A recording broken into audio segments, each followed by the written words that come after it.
We're here to update you today on a homicide that occurred in July 3rd of 2018 on West Crawford Street. A young man, 14 years old, by the name of Rex Honors IV, was the victim of a homicide. And I'm going to let Detective Gross get into the details of it, and then at the very end we'll take some questions. But I think this highlights some of the effort that goes in, not only from the detectives that you see behind us, but some of the ones that are standing back in the audience, of some of the good work that they do every single day.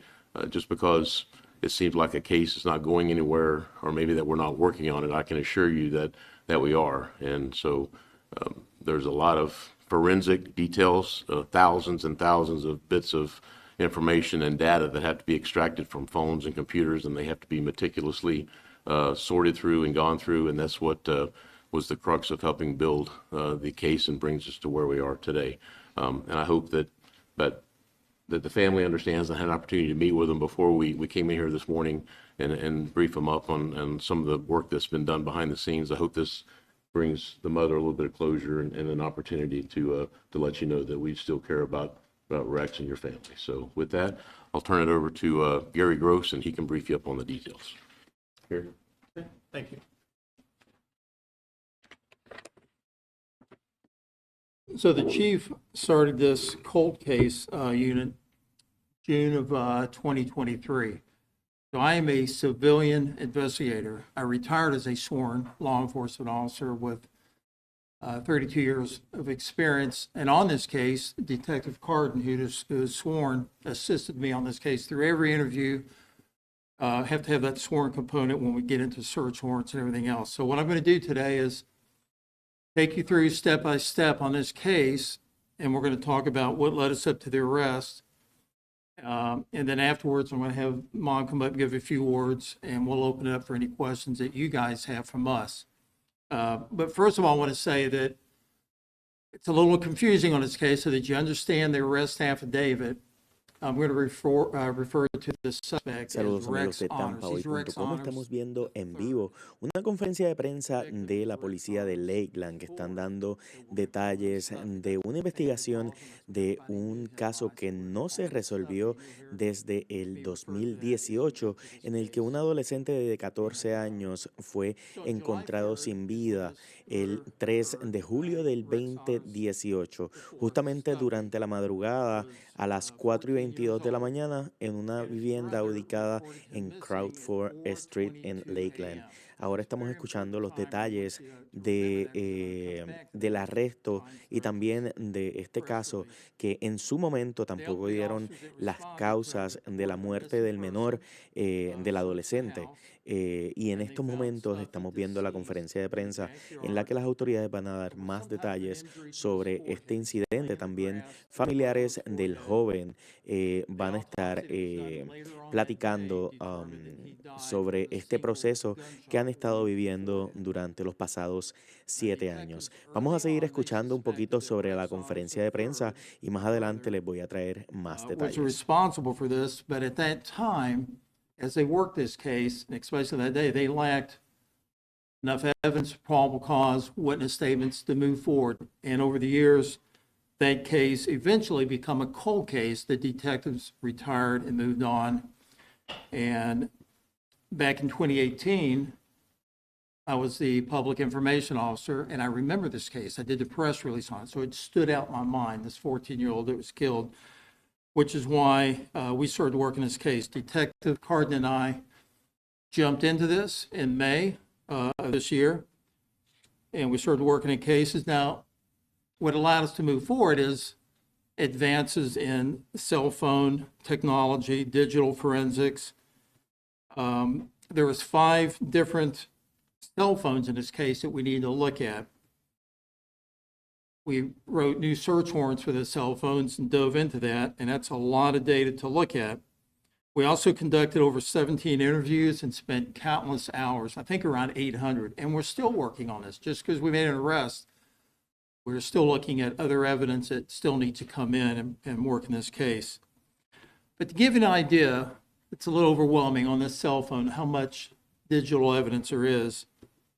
Just on the suspect's cell phone, just his, there's 26,378 pieces of digital uh, evidence that we looked at, which is, photos, videos, pictures, it's just a lot. The Las victims, autoridades están mencionando que la tecnología y unos celulares han ayudado a que este caso pueda ser resuelto. Entre los detalles de este caso, el expediente de la investigación indica que Rex Honors, este joven de 14 años, era un estudiante de séptimo grado de la escuela Southwest, de la escuela intermedia Southwest, y era muy querido por la comunidad escolar en el momento que este fue asesinado. Sin embargo, en estos momentos estamos esperando ese momento que las autoridades puedan brindar más detalles de las causas de la muerte y también cómo siguieron los pasos para el sospechoso de este homicidio fuera detenido, como lo están anunciando en el día de hoy, 7 años después del asesinato, del homicidio reportado el 3 de julio del 2018 a las 4:22 de la mañana, cuando un familiar de Rex Honors llegó a la residencia y lo encontró sin vida. things that he told us that were law enforcement sensitive, that had never been released to the public before he knew. And only he would have known, being the suspect. So this is now what we know occurred. On the night of the murder, Stuffy, a witness and the suspect were at this house on Crawford Street where the murder occurred. They're just looking at social media, playing video games, hanging out as the night progressed. We do know from talking to this witness that they started fighting, and we're not sure why, but this fight escalated to the point where Según they broke that table. el You see there in investigador, photograph number one, todo that was empezó in the por living una room. That table discusión, was broke there in the fight, and this una fight pelea. kept going. Luego que los involucrados en la situación hayan estado realizando, viendo videos en Instagram y jugando. He was scared. He left the house. He left on foot. He went a short distance down the driveway. Now, this driveway it's fairly long. In fact, there's a photograph of it right there. It's 256 feet. As soon as he got onto the road, he hears a gunshot go off, one gunshot. Now, he knew Menciona que in his heart el menor abandonó la residencia porque estaba asustado y recibió poco después un disparo doesn't know de, what to do. He just leaves on foot and he gets the heck out of there. He believes that he was shot. So based on this evidence, the confession at this time, we now know the suspect was shot at close range, 2 to 4 inches away from the forehead. él dice que él recibió un disparo en la cabeza muy cercano. The gunpowder from the gun burned into his skin. That only happens when you're 2 to 4 inches away. When he shot him, we know that from the ME's report. We know that the suspect then picked him up under his arms in the bedroom, the northeast bedroom, dragged him out of the bedroom, down the hallway, through the living room where he stopped briefly, and then through the kitchen and out a sliding glass door. Y menciona que el sospechoso Photograph number arrastró 3 al there. menor hasta I know it may toda be la casa, difficult to see, but when he took him outside, hasta the llevarlo grass dentro de la was at residencia, least 4 to 5 fue feet encontrado. high. Dragged him through that grass and he left him laying out in the grass. He then admitted, this is what he told us, only the detectives knew and the crime scene knew, that the crime scene appeared to have been cleaned up. We know he admitted to this. He admitted to cleaning up the crime Él scene with presuntamente rags, towels. He used some bleach. intentó limpiar la escena para que las cosas no parecieran como habían And all sucedido. the bloody towels. He got rid of those at a nearby neighbor's house. He wouldn't tell us which one. He just said he threw it in the trash can somewhere down the road. He then makes a series of phone calls in what we think was an attempt to create an alibi. En ese momento la persona involucrada, el sospechoso, empezó a hacer llamadas para crear una calls historia and attempts to reach her, and she realized this when she looked at her con la phone. intención de que She no called lo him back encontraran, at que no 3:48 lo in the cogieran. morning. Remember, he didn't call the police until 4:22. Sin embargo, él no She llamó a la called him back policía. at 3:48, and she said he was crying on the phone, and he said his brother was dead. This is before he called the police to report him missing. Y justo He would antes de not have que known las his brother autoridades se was enteraran, él deceased at estaba 3:48 in the aparentemente morning. llorando. He then made several phone calls to Durante girlfriend las number llamadas two. que estaban realizando And at para 3:57 in the morning, he talked to en her el, for el 16 minutes, incidente. 30 seconds, and that ended at 4:13 in the morning, pretty close to when he called Justo a las 911 to report his brother 4:13 de missing. la mañana. She said he was out of breath. She thought that stuck out in her mind. She thought that was strange. And he said he was looking for his brother. He said he got to the house. He said, it's not broken into. There's no broken glass. Oh, there he is. And then he hangs up. She doesn't know why he hangs up. She's not real sure what happened, but this is what he's telling her at Y that ahora time in the están morning. Again, mencionando when he sobre hangs cómo up, encontraron al menor. that would have been 4:13 prior to him calling the police department.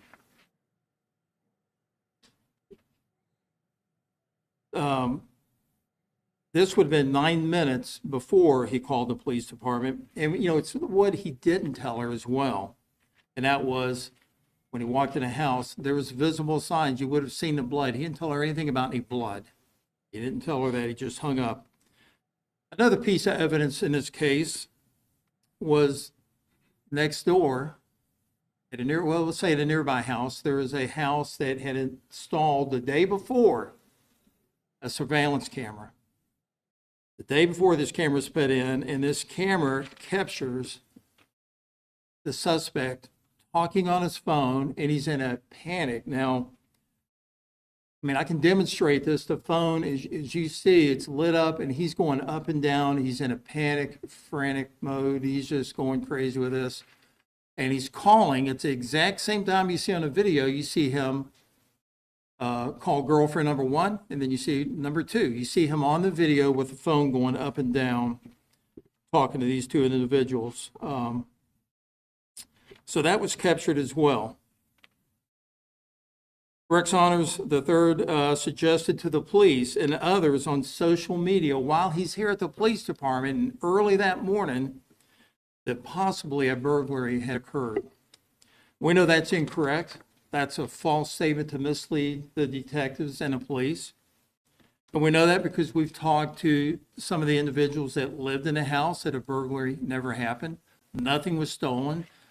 The TV, the jewelry, coins, everything that would normally be taken during a burglary was there. They said a burglary did not occur. So we know that was a lie. Again, and that was an attempt on his end to mislead the detectives. Throughout the morning, the suspect also sent several text messages that his brother had been shot in the head. And you got to ask yourself, well, how would he know this? The officer only knew that he had a wound to his forehead. He's laying in the grass. That information had never been shared with the public. It wasn't released in a press release. And they didn't know until that day around 1 o'clock when the autopsy was completed, the manner and cause of death, that he was shot once in the head. Only the person who did this would know, and that was Rex Honors III. In his first interview in 2018, when the detectives brought him down here and interviewed him, he denied having any firearms in the house. He had no knowledge of any weapons in that house on Crawford. However, one of those pieces of evidence, one of those 338 pieces of evidence we looked at, we found a video on the suspect's phone. That video was taken a little over 4 hours before the murder occurred, and it's him and the victim doing a rap video. Each one has a gun, and some of the lyrics in that video is, "You're fixing to die tonight." Now, that video was on July 2nd, like I said, a little over 4 hours, 10:54 p.m. before the murder occurred. It kind of foreshadows what was to come. The forensic examination of the witness's cell phone, who left at 3 a.m., the young man who was 16 years old, showed that he had tried to contact 27 different times family members. He's scared. Again, he's 16 years old. He just, he's not sure what to do. And those calls started around 3:41 in the morning. So when he heard that gunshot, again, he knew what had happened. He's just in a panic mode. We know that from the digital forensic evidence, the new evidence that we've looked at. And technology has changed so much. Our technical services unit, which we have some members up here today, what you can do today is going to change in 4 or 5 months from now. So a lot of this new evidence that we got was not accessible back in 2018. So we got a lot off these cell phones and the search warrants that we did. The original responding officer said he noticed a trail of blood throughout the house. The father who we talked to, who went back in after the crime scene unit had cleared the house and the police are gone, one of the first things he noticed was what appeared to be blood that was cleaned up in the bedroom, kitchen, and living room area. But in contrast, the suspect, when he called 911 to report his brother missing, who said he was in the house 10 minutes, never ever once mentioned to the dispatcher that he saw blood. And it's all throughout the house. But he did determine during that 10 minutes that he walked through the house that his brother wasn't there. He also told the dispatcher that little things that was kind of strange, like he noticed a pizza box on the floor. He noticed his brother's shirt. But all the lights were on. He told the dispatcher when he went in the house, all the lights were on. He should have seen that blood. It's right there in front of him. He never once mentioned to the dispatcher that blood was throughout the house. Honors said he tried to call the victim. False statement. We know from the forensic exam now, the digital evidence that we got, there's no evidence on his phone that he tried to call Stuffy.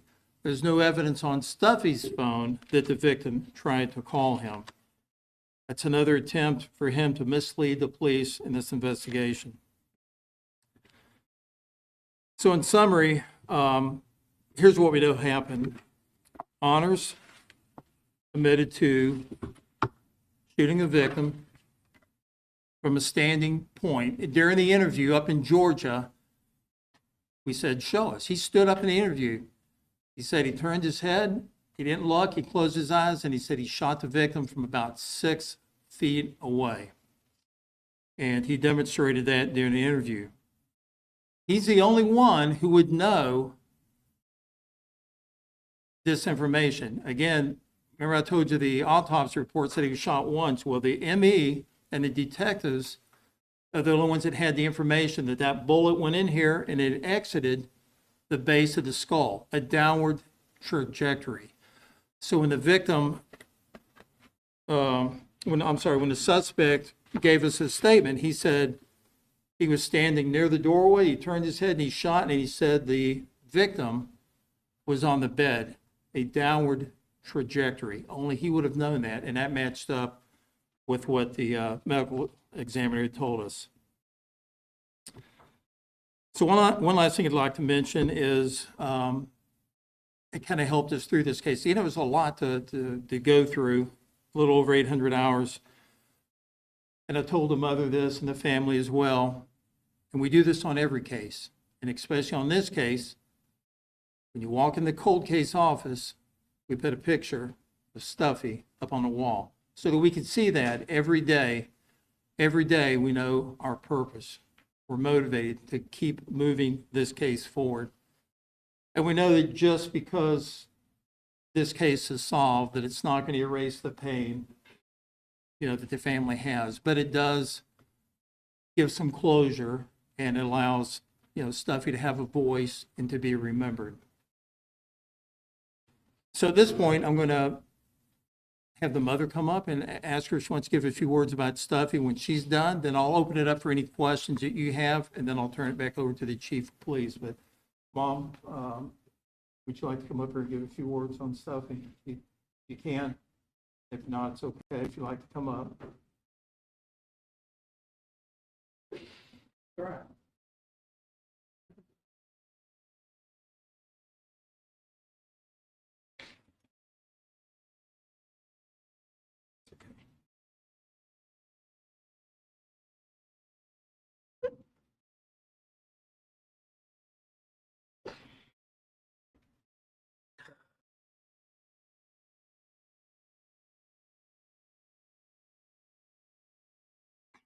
My name is Antoinette. Stafford was only 14. He was a normal child. He loved school. He loved sports. He didn't deserve it.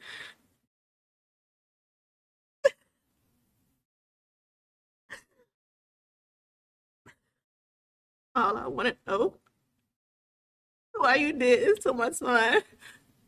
He didn't even get to live his life.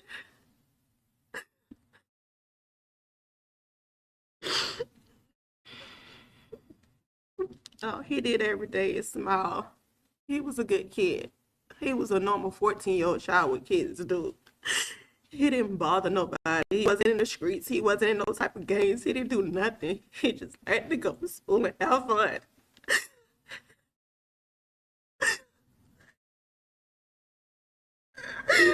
Thank you. Thanks for sharing that with us. But before I turn it back over to Chief Taylor,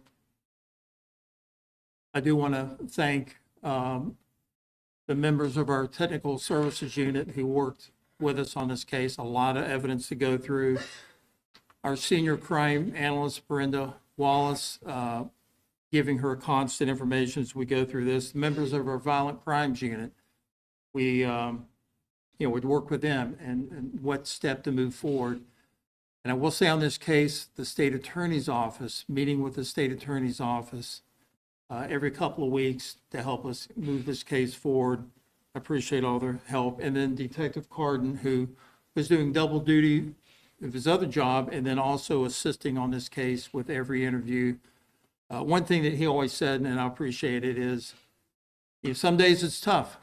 You may knock on 3 or 4 doors, you can't find somebody, but he just said, you're chopping wood, man, and you got to keep moving forward. You may get a little splinter that day, chopping wood, but eventually you're going to hit that tree hard enough and it's going to come down. And in this case, it did, and we're able to make an arrest. So I appreciate all his effort as well. Chief, turn it back over to you. Appreciate it. Yes, sir. Well, I think this is a visual example of the trauma that the family goes through, and it's not a 1 hour CSI show on TV, right? This is real life. This family's going to deal with this the rest of their life. That day in July changed their lives forever. And so I think it's a visual manifestation of the pain is still there, 7 years later. So I want to reiterate what Gary said. There's a lot of good work that happens every single day by the men and women of the Lakeland Police Department, and not just Lakeland Police Department, of police agencies all over the country. We're not unique that we have a cold case unit, and I'm grateful that when I approached Gary 4 or 5 years ago and said, hey, do I have an offer for you?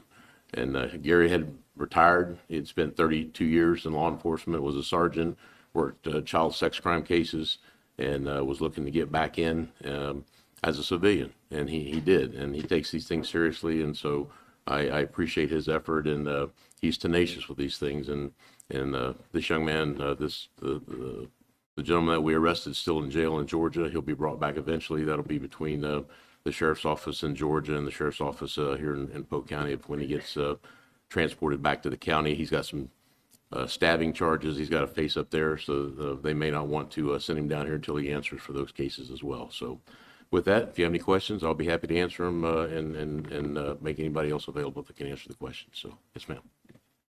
Gary mentioned the technological advances Sure. since 2018. Are there any specific examples you can give us of what wasn't available then and is available? Yeah, I think it's just the digesting all the data. The data was probably there, but the putting in a digestible form, and I don't want to get too technical, so that absolutely is not my area of expertise, and I rely on these folks over here to my left. But it's just the voluminous information that's there and making some sort of sense to it and putting a timeline to it, and putting it in programs and buying the programs, and being able to understand what the data means, understand what the GPS locations and the latitude and longitude and the timestamps, and understanding what all that means. I think it's was available. It's just very tedious, and there's some refinement that has gone on in that software genre that allowed us to make it more understandable to us, if that answers your question. And what has the suspect been doing for the last 7 years? Has he been in Georgia the whole time? Do we know He's, that? yeah, he's been up in Georgia since 2019. He's been busy up there. He has definitely a criminal history here, but he's been involved in quite a bit up there. But you'd have to call Albany, Georgia to talk to them about his activities up there. But he's living up there now. Any other questions? We were. Yeah, we were. He was interviewed at the time. Yes, ma'am. I don't know that he was 100% forthcoming. I think he told us a version of what he wanted us to know at the time, and I'll let Gary opine on that. Yeah, I mean, that was pretty much it. He's 16. He was scared. He left. He was interviewed by the police. What he didn't tell the detectives back then was that he heard that gunshot. And when I said a lot of our witnesses, they're now parents. They have kids. He understands having a kid of his own, how important it is. So he come forward with that new information, as well as some of our other witnesses that we talked to. With new information, it helped us move this case forward. Go ahead. Go ahead. Seems like an exact motive is important to know. We just know we'll never know. He's the only one that's going to know. Some witnesses said it could have been over girls. Some said they were fighting and it got out of control. It's obvious from that table that's broke. And we do have that one witness who left that they were fighting hard and heavy. Maybe that was the reason why, but he didn't say during the interview up in Georgia why exactly that he did that shooting. He was 21, and our victim was 14. Mentioned the suspect cleaning up.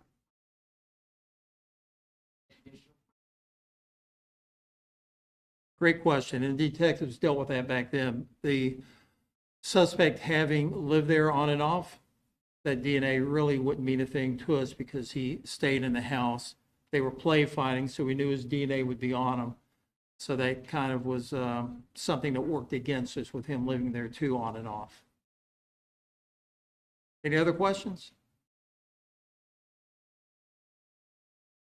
Tinsley? Tinsley, Tinsley.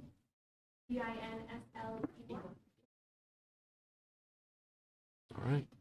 Very good. Well, again, thank you for coming, and we appreciate your attention and helping us get the word out. I don't know if Gary held this up long enough for you guys to get a good photograph of this, but let me hold that up so you can get a good shot of that.